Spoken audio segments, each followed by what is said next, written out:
Hello, everyone. Thanks to you for joining this call. We're very happy to discuss the developments of quarter three of the financial year 24-25. I will give some of the highlights on the quarter before handing over to Vivek for some comments, and then, of course, we will open up for Q&A as well. So looking at Q3, we see continued strong fundamentals while we're also investing for the future. In our volume growth, we accelerated in Q3, and we're very happy with the 8% overall volume growth, driven by broad-based growth across the entire footprint in India and positively impacted by recent policy changes in states like Andhra Pradesh. We gained share at an overall basis, but also in the premium segment, continuing the growth trajectory from the previous quarters. Premium volumes on the base of that grew 33%, where we saw the strongest growth coming from our Ultra portfolio, both Kingfisher Ultra and Kingfisher Ultra Max.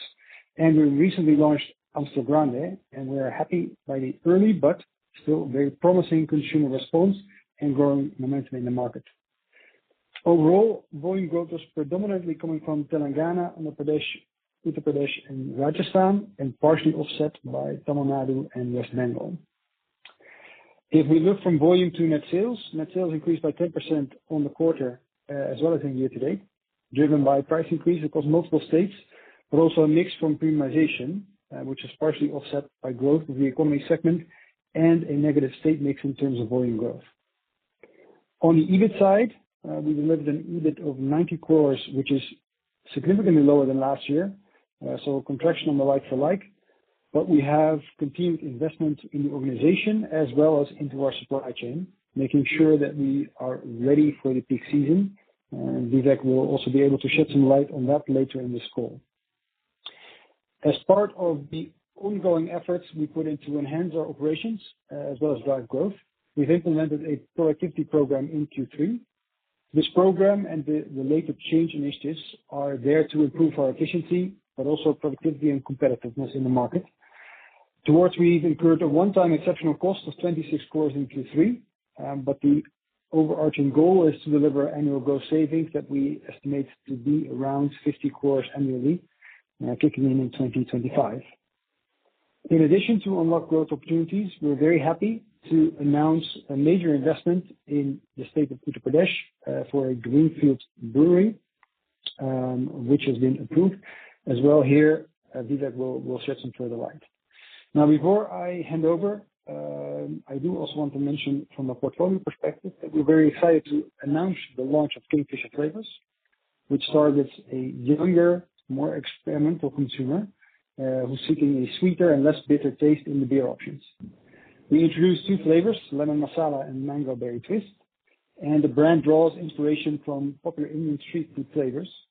Currently, we launched in Mumbai, Goa, and Daman, and Kingfisher Flavors will gradually expand to other regions as well in the months to come. Our key areas will remain as they have been over the last quarters, really looking at category growth and winning in all segments, making sure that we leverage and increase the importance of our supply chain network, the quality of our beer, and really brew a winning culture through investments behind the organization, as well as continue to look at profitability and capital efficiency in the choices that we make to sustain long-term growth in the Indian beer market. This continues to be the pillars of our strategy as we work towards the growth path across all of India. We're happy to take some questions, but first let me hand over to Vivek for some comments from his side. Yeah, thanks, Jorn, and good afternoon, everyone. I know Jorn talked about our continuous strong momentum and actually building on the momentum, we're growing the full shares. But I wanted to talk three things before we get open for Q&A, and I know these will be on top of your mind as well. The first, I want to talk about the investment in Uttar Pradesh. I'm very, very happy to announce that, after almost 12 years, United Breweries is actually investing in a greenfield brewery. So while we have been a company of, we have so many breweries there, but it's a very important moment for the company to do that. And one of the work we did last year, around 6 months back, we put a business development team who are exploring that to meet our future capacity requirements as we want to be the category maker. Where are the opportunities of growth and where can we do that? Currently, we actually do business in UP through a contract manufacturer, Waves. So we actually buy it from them. And based on the category growth and positive policies where the stores are going to double of a year, we wanted to make sure our premium brands and we have a long-term supply there. So we actually work the design, and I'm very glad to share that the global board of Heineken as well as the UBL board has approved it. We are in advanced stage of conversation with the government. We have even identified the land, and this will be probably one of the world-class brewery at an optimum cost. Because as we have designed the brewery, we have also don't want to create a palace. We actually want to make sure we use the local technology, local machinery wherever possible, but we have the right standards, and we will have our premium brands as well as Kingfisher to be produced there. So, and the capacity of brewery is going to be modular. We are looking at anywhere between 1 million to 3 million, depending on there, because the brewery is set up for many, many years. So very excited to talk about that, and this will not be the only investment we will be doing. We are also in talks with other state governments on various models of how do we expand our capacities and be future ready. The second important thing, I also want to talk, I'm pretty sure there'll be a lot of concerns on why the profit is down, what has happened structurally, and I'm sure we will address some of them, not to all your satisfaction, but I want to tell you that one of the critical choice we made was to really prepare ourselves for 2025 summer season. And the reason I would say that, because if you remember in 2024, when I came to you, we mentioned the impact of elections and why election had more impact on us. So elections really slowed down our growth rate in certain states during the April, May, June quarter. We are expecting summers, and we are expecting, a higher growth rate. And to prepare ourselves for the growth rate, we wanted to make sure we are setting up breweries for success. So we did a lot of investment in repair and maintenance of our breweries. To give you an example, in Andhra Pradesh, we had a brewery for last 4 or 5 years. It was operating at 1/3 the capacity. Now suddenly, if we want to utilize the full capacity, we realized that since we are not invested in maintenance and repair, our boilers were giving up after 50% capacity increase, and filters were giving up. We started having some quality issues.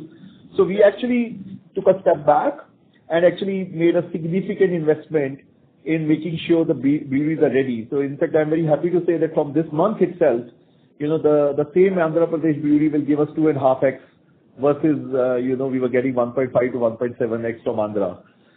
Similarly, we did that in many other breweries to make sure we are future ready. We also invested in warehouses so that the places where we have shelf life of a beer as 9 months, we actually can bring the stocks forward, do the production in the non-season. So we are ready to fill up the market when the summer starts, and we are lucky that, you see February already is getting hotter in many places. So, and usually March is the time when the inventory starts build up, but it has started building up now also. So we made investments in the peak season. We also made investment in the organization, and our fixed cost is high because trade marketing, corporate affairs, all of these are investments where you have to work on long term. At the same time, we also worked on a productivity plan, which the impact you will see this year because, most of the people who left us were there till December to bring together. So, but we didn't let them do that. So the other thing I wanted to say is we have actually invested, and we feel pretty good about, our preparation for the season, given the constraints we had on the capacities and how to maximize it. The third topic I wanted to address was the Telangana. I know this was a big topic of discussion. Look, I would say extremely proud of the organization and proud of, to do the right things. We are there to serve consumers. We absolutely want to make sure that consumers are served with the full capacity. But at the same time, the viability of the business, because the pricing was getting delayed, and the outstandings were high, so we were left with no option after multiple negotiations to be very reasonable and say, look, we will not be able to supply to the corporation because, there is a limit to that. I would say that we had very constructive conversations with the bureaucracy as well as the government. Some of us were personally there for many days. And I think I'm happy that they have shown some progress. I think a 15% price increase does make our red P&L there to amber P&L. We are not fully out of the red, but it helps gross margins. It also helps the EBIT. Unfortunately, all of this price increase has gone to consumers.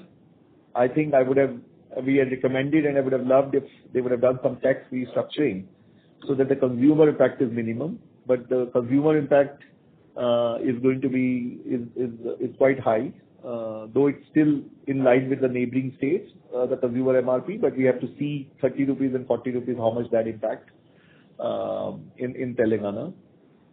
We still have outstanding in Telangana, but we have started getting regular payments from September, like everyone in the industry, and we also got a couple of payments which has reduced our outstanding balance to do that, and we have got a assurance or a plan that over the next few months we will get back our outstanding. The reason I said we are proud, because even after this, we are in talking terms with the government and the bureaucracy. We are discussing with them. I've told them the impact that look, very thankful for the progress, but the impact is still, we are still not out of red. At the same time, the consumer impact is very, very big, and let's monitor it so that the category doesn't tag in one of the most important places to do that. So that's about Telangana, but it again should give you the confidence that we structurally want to improve our profitability of this business. We structurally want to build the category, and as a UBL, we will go state by state, where we have structural profitability issues for the category. We will elevate that, and we will continue to work with the government and through the association so that we can have a better investment climate in those states. So with this, I hand over back to the moderator for any Q&A. Thank you very much. We will now begin the question and answer session. Anyone who wishes to ask a question may press star and 1 on the touchtone telephone. If you wish to remove yourself from the question queue, you may press star and 2. Participants are requested to use handsets while asking a question. Please limit your questions to 2 at a time per participant. You may join back the queue for further questions. We'll take our first question from the line of Jay Doshi from Kotak. Please go ahead. Yeah. Hi, Vivek. Thanks for the opportunity, and congratulations on good progress on both volumes and premium portfolio. I've got 3 questions. First is just checking if I heard you correctly. So even after 15% price increase, your Telangana operations would still be EBIT negative? Yes. Wow. So then what is the way forward in terms of because Telangana is a state that is known for not giving price increases for 3 years, 4 years, 5 years. So then why would you want to sort of continue operations if you don't have any commitment, or if there is no visibility on further increments to make the business at least some minimal profitability? And partly because, again, I agree with you on restructuring the kind of price tax increases that if they're not changing the taxes, then even if they give you another 10-15% price increase, then there will be a lot of headwinds from demand perspective. So basically the problem for this state sort of doesn't get addressed with this. Yeah, no, let me address your first question because do that. I think I would say that at an operating level, at a local state level, we're slightly okay. Okay, if I not put the overhead cost, because your question was at an EBIT level, if I don't put the head office and the other overhead costs, I'm okay, right? And on certain SKUs, I'm okay. So if I drive some mix, I can do that.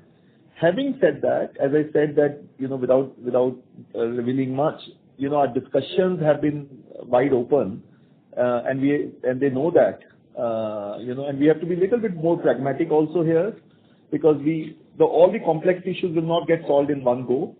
From where we are coming of 5 years of no pricing and having a massive hole to having a little hole now, which can be worked at a local level for some time. But I think we would be expecting a phase 2, in very near foreseeable future, because we have been telling government that, look, with this pricing, it is not an investment grade. We can make some cost savings to at least avoid our operating losses. But at the same time, we are also working very, very closely to also show the impact for the consumer pricing and what are the other options to do that. So it is like, you have to work consistently on this. This is not a one go where we ask something, we'll got it, but I think it's a significant progress from where it has come now. So that is what I would say. This is the first step, and you're hopeful that there'll be some more relief on this front. Absolutely, because we'll be consistently engaging with them, and I would say it will definitely won't take 2 years to get the another one or 5 years to get there. So it will be a consistent one. And I think if you ask me, the government or the officials will also agree to that, not of giving pricing, but they have more work to be done on this. Sure. Second question is, there's an excise duty increase in Karnataka and more importantly at the economy end. And then there was a media article that indicated that, United Breweries has commented that they'll absorb a part of excise duty. First of all, is that, accurate? And if not, could you give us some color on what is your exposure to the popular end or economy portfolio in Karnataka, and what is the premium portfolio? I know you will benefit relatively, but on an absolute basis, this may still be a headwind. So if you could share some color on, how big is Karnataka for you? How big is your popular portfolio? How big is the premium portfolio? And are you going to absorb any of the excise duty increase, or are you going to pass it on? Yeah, no, absolutely. I think first of all, it's very unfortunate what is happening in Karnataka for the industry.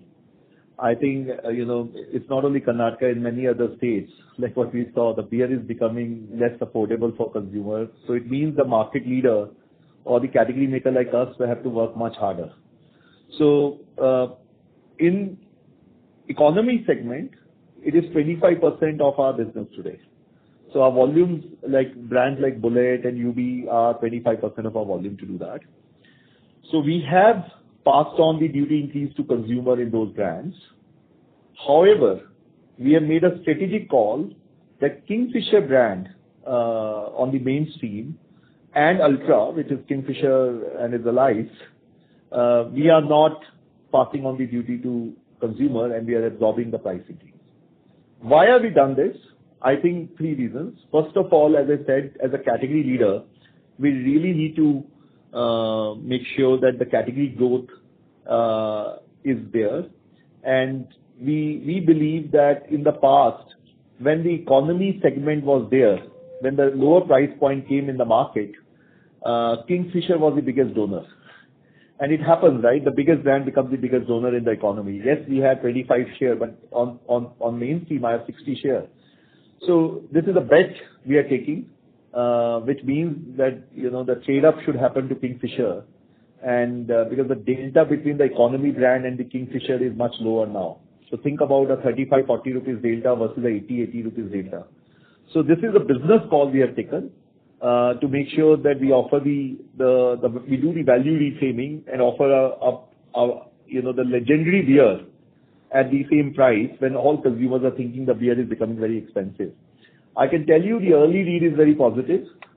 Too early to say, but at least what we are seeing in the stores, what is there, there is a momentum on this, and we have made a call on that. How will this whole react and pan out? We don't know. We have assumed a category contraction at the economy end, and we think many of these consumers will go to low-end spirits, and we just need to monitor it and then continue work with the government.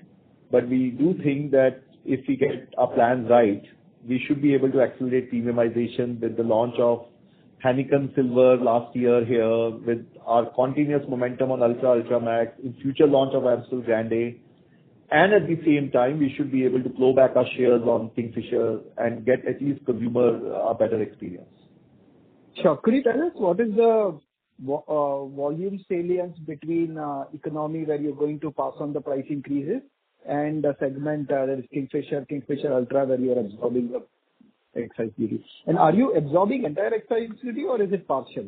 increase? See, first of all, the duty increase on the economy is much higher than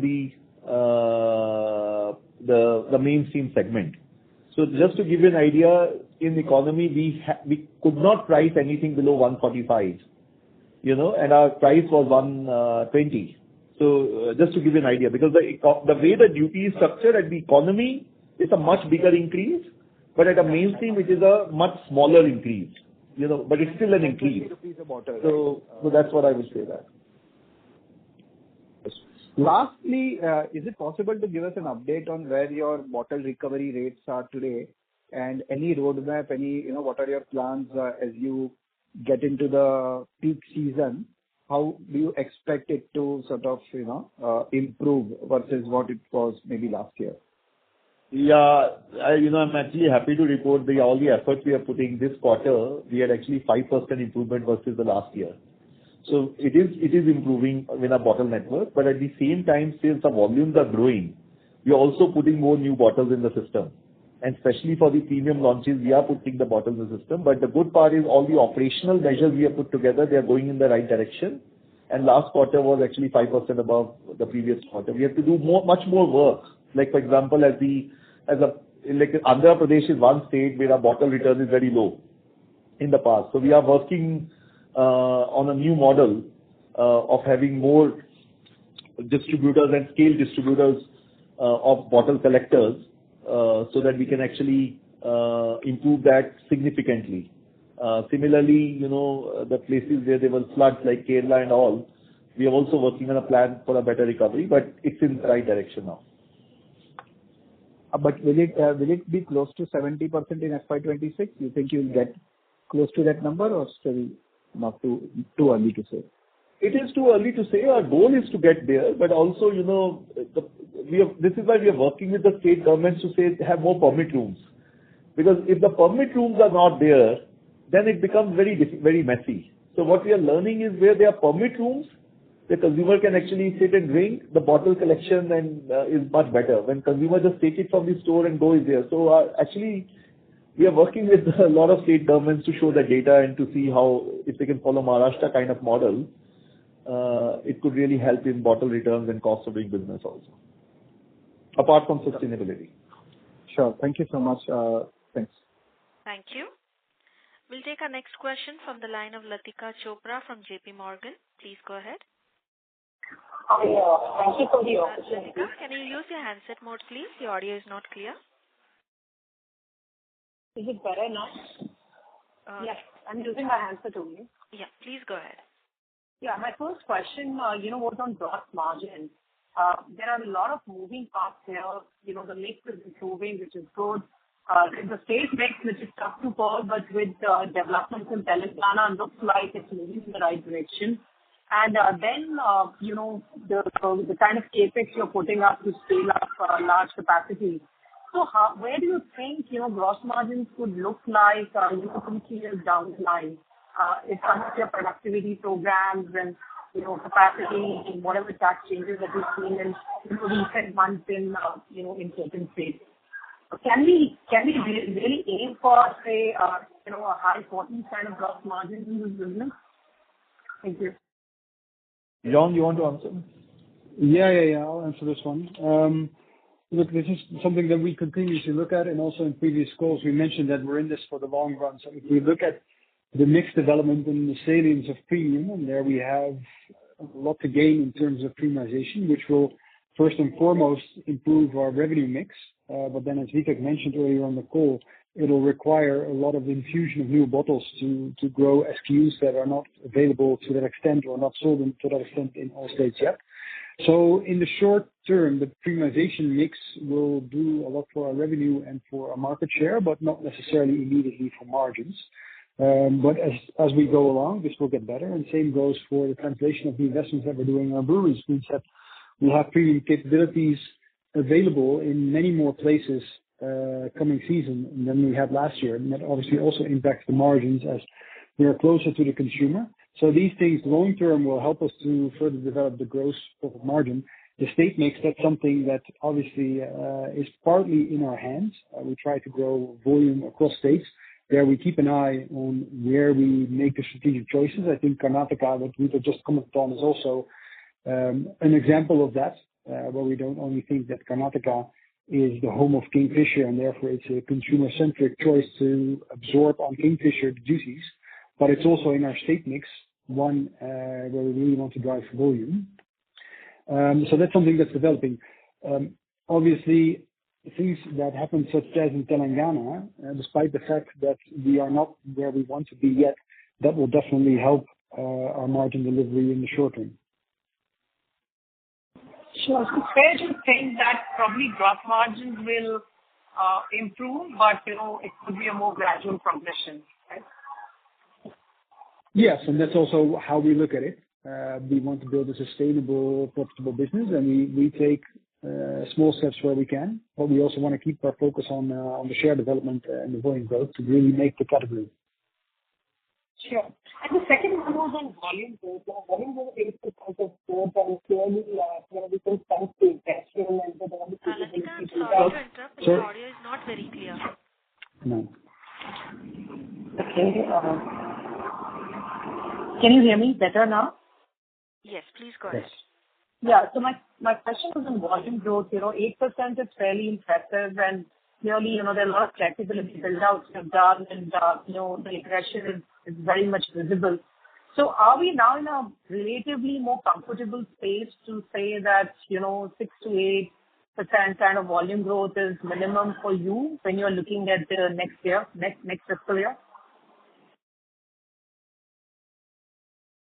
I think overall we look at similar rates moving forward, and we think that's where the category will grow. Obviously, with all the efforts we put in to shape the category and also look at beer as a drink of choice for consumers, we do obviously hope to push that forward, and also with the premium share gains that we've been showing. For UB, it means that we're happy with the 8%. We think that's for a quarter a really good delivery. We aim to be ahead of the market, of course, moving forward as well. But I don't think that necessarily, given the volatility of policies, etc., that we will see a huge acceleration in overall growth. Also, this is a long-term play where we're sustainably building the category. Understood. Thank you so much. Thank you. We'll take our next question from the line of Abneesh Roy from Nuvama. Please go ahead. Yeah, thanks. My first question is on the first greenfield project in 12 years. What is the main reason behind doing this? Is it more for production of the premium portfolio quality improvement, or there is a cost advantage? And second is, when do we start seeing manufacturing of this? Because the project is yet to start, because you identified the land, but obviously approvals are pending. Will it be more of FY 28 where we see the benefit of this? Yeah, hi Abneesh, I'll answer that. It takes almost 24 to 30 months to set up the brewery to do that. So our goal is we should have this set up by 27, sometime in 27. Of course, the team will work as accelerated pace as there, but the fastest brewery setup, it still takes, I'm told, 12 to 18 months to really do that. Why are we doing it? Because as Jan said, we are in the long run in India. We expect the beer category to grow. We want to continuously be the category maker to really do that. We see in UP, which is the highest population state, we see with the urbanization happening, with the infrastructure development happening, our projections are that category growth rate will be strong. We have assumed the similar 6 to 8% in UP to really do that. As we look at that, then we will need more beer and more beer to be produced locally.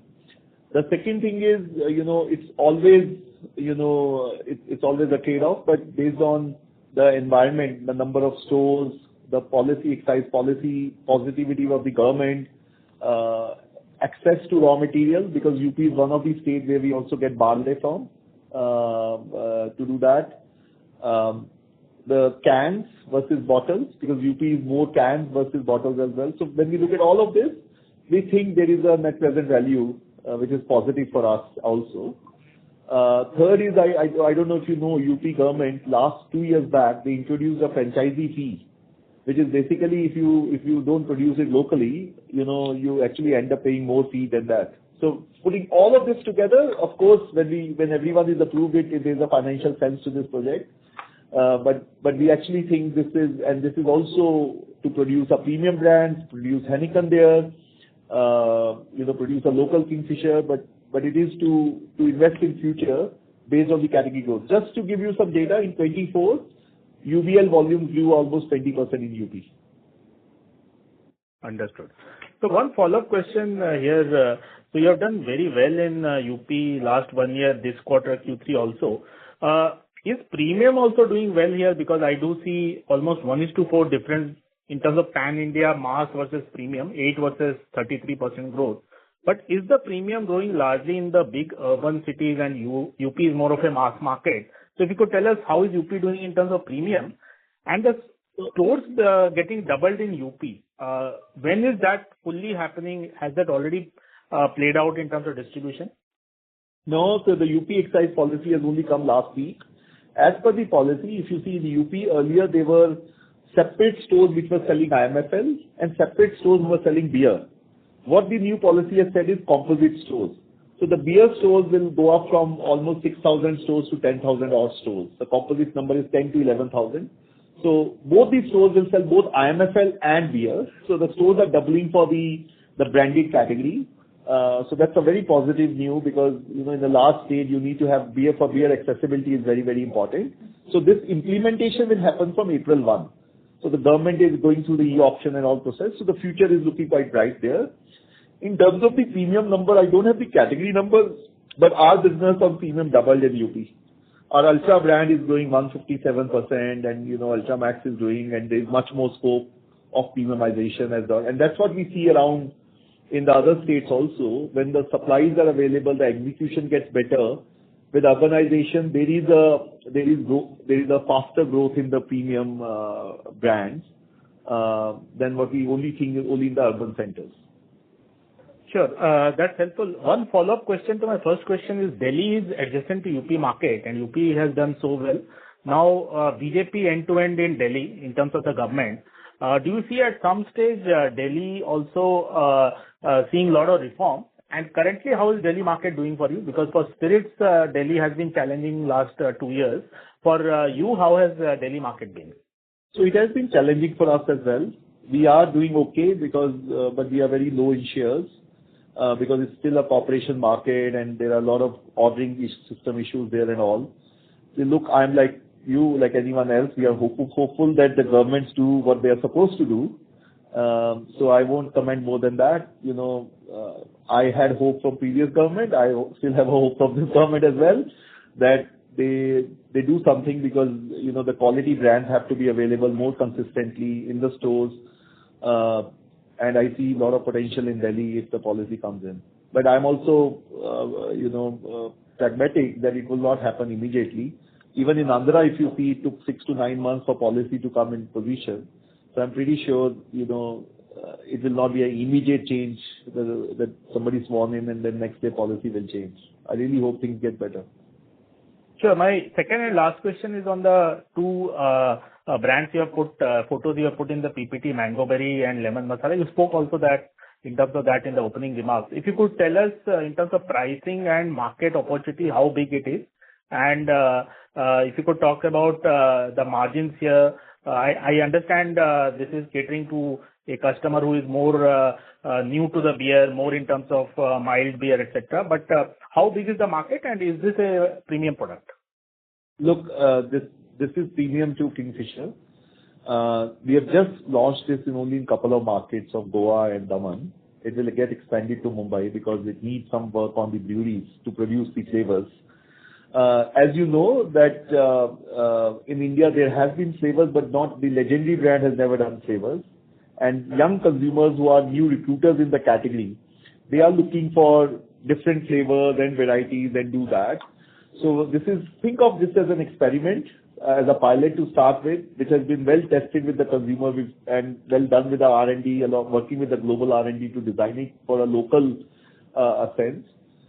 We actually think doing it in the right manner, on a very consumer focus because there are some companies who launched many flavors. It became hit, but then they struggled because they were, that inventory was, catching dust in the shelves to do that.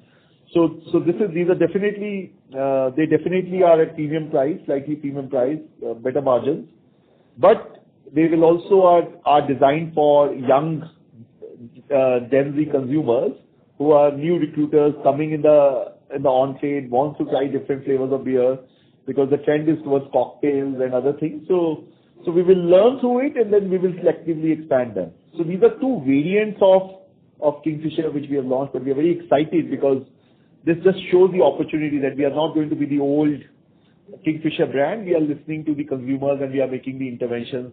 And early response, I can tell you, is fantastic. If you ever go to Daman Diu, or in Goa, there's a lot of demand for it. Understood. Thanks. That's all from my side. Thank you. Yeah. Thank you. Before we take the next question, would like to remind participants to ask a question. They may please press star and one on their phone. We'll take the next question from the line of Krishnan Sambamurthy from Nirmal Bang Institutional Equities. Please go ahead. Thanks, Vivek and John. You indicated in the presentation that there's been market share gains for the quarter, both on an overall basis as well as in the premium segment. If you grew at 8% volumes for the quarter, what do you reckon would have been the industry growth for the quarter? Sorry, your question is what is the category growth? Sorry, can you just... Category volume growth for the quarter, yes. For the quarter, I think our volume growth is 8. Our estimate is category 7. So that's why we have grown overall market share. Based on whatever data we have, it is 7 for the quarter. And yeah, can you also indicate the key states where you reckon you gained share significantly? Look, I can tell you where we lost share. And I can also tell you where we gained share. We lost, sorry. We lost shares in, one second. We lost share in West Bengal because if you see the beer has become very expensive in West Bengal after the duty increase. So we lost share in West Bengal because we took the pricing to pass on the duties from 135 to 160. And there is an economy brand, our competitor kept at 140. So there was a loss of share to that brand. So the West Bengal was one area where we lost share. We think we lost share in Rajasthan. Again, some of those concerns.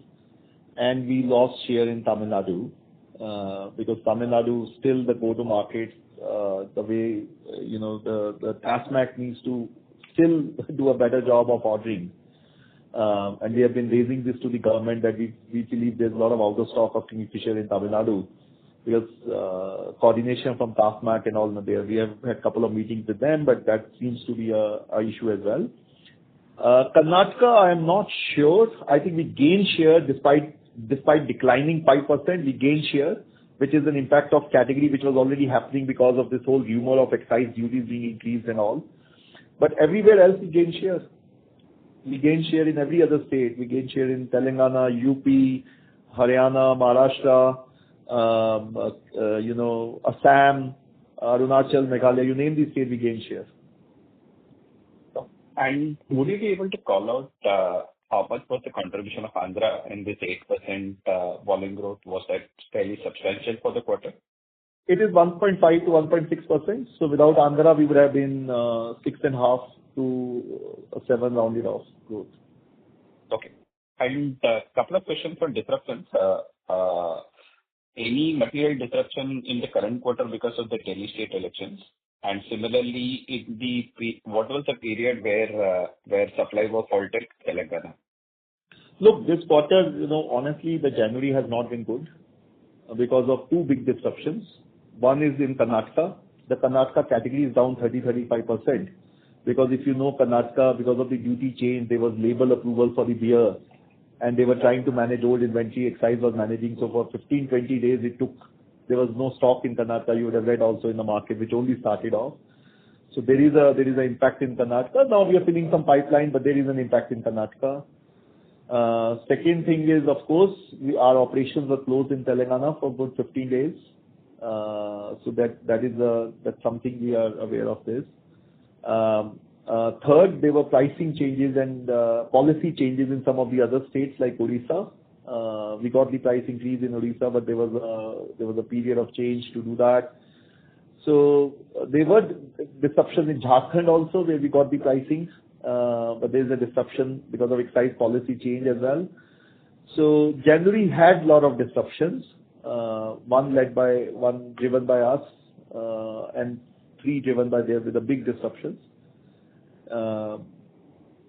We are off to a good start in February, and we will try to do that, but let's see how much this impacts the quarter. But from an overall year perspective and long-term perspective, I think we are in a good shape.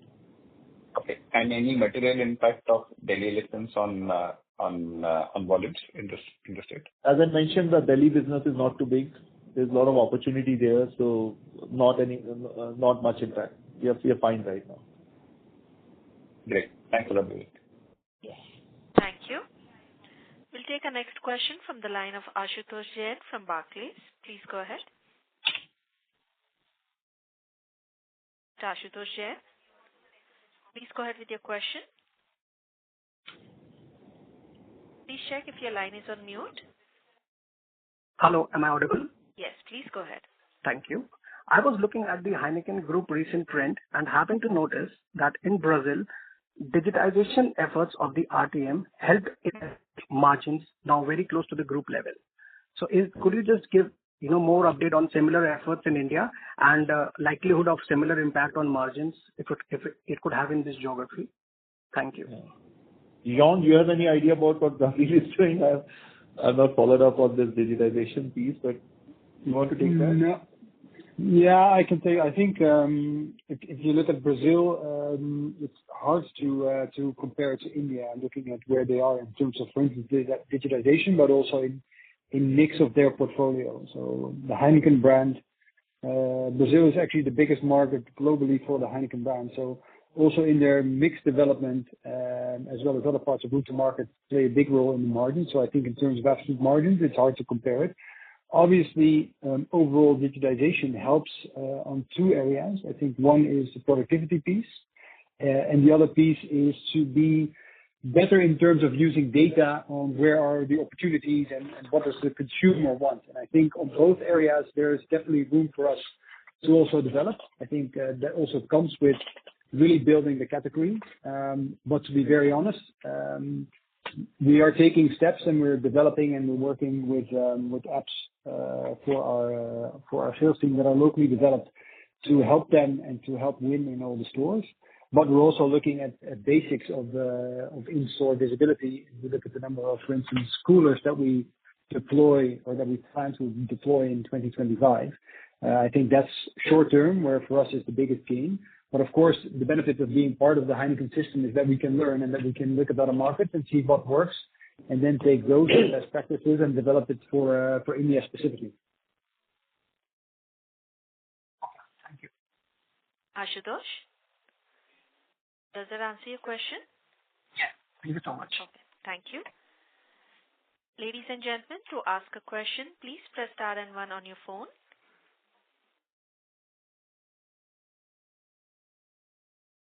We'll take a question from the line of Ajay Thakur from Anand Rathi Securities. Please go ahead. Thanks for taking my question. So wanted to understand a bit more on the consolidated EBIT margin impact from the Telangana price increase. While I understand you had mentioned about 100 basis point kind of a gross margin impact, but can we expect a similar or a higher kind of a number on the EBIT margin from the Telangana price increase? Jan, you want to say something? Yeah. Of course, we welcome the additional pricing, and like Vivek said, it's great progress whilst we are not there where we want to be. And to be very honest, it's also us gaining back some margin as we were selling at a loss in Telangana. So yes, of course, this will improve the top line margins, but like we said, we're also investing in growth. So I don't expect that to one-on-one translate into a margin extension. It's very welcome to balance our business and to look after where can we invest behind the brands behind the organization to continue the growth. So I would be very careful to translate that immediately into bottom line margin expansion. Understand. And second question was more on the cost saving initiatives that we have undertaken. While I understand that there has been already front loading of the cost in terms of the exceptional items. I just wanted to understand, is it kind of totally been kind of covered with the exceptional item, or we still have some more of it pending, which can come up in the next quarter? And also, in addition to that, is there any one-off also sitting in the other expenses during the quarter related to the cost saving measures that we have undertaken? Yeah, I think I can answer one first part, and second, Jan, I'll ask you to answer if there are any other one-off items which were there in the P&L this quarter. I think productivity is going to be an ongoing thing at UBS.